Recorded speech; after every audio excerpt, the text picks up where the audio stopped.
Hi, this is Lynn, and welcome to another Persuasion Byte. Bite-sized tips on persuasion that you can use right away. Our brains love to give advice. It releases feel-good endorphins in them. But we don't always think about what's going on inside of the brains of the people who are receiving our advice, particularly if it's unwanted advice. So let's spend a minute there. All of us have something called an amygdala, and this is part of our brain that constantly scans the horizon looking for physical and verbal risks and threats and getting us out of the way.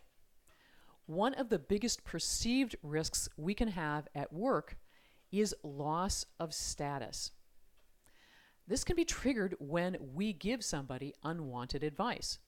Oh, my boss doesn't think I know what I'm doing, or my coworkers don't think I'm smart enough, or clients aren't going to take my advice. And you can see the black hole we go down.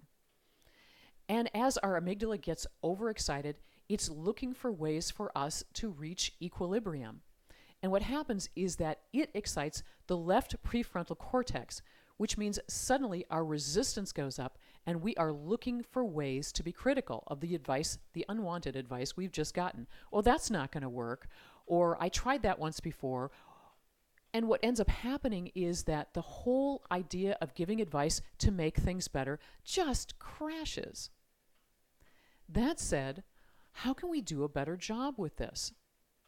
I say, try a collaborative approach.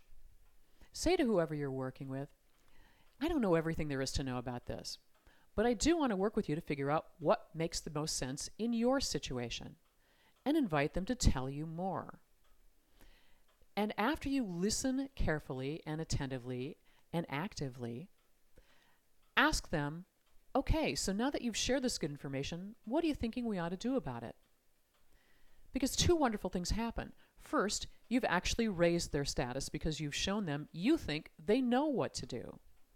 And second, you've increased the chances that something good will actually happen because people are more likely to implement a solution that they've created. Even if the advice you had to give was the best possible way to solve a problem, it's not going to make any difference if people don't take it. This week, pay attention to those times when you are just called to give somebody advice. And think about what it is that you want to have happen instead.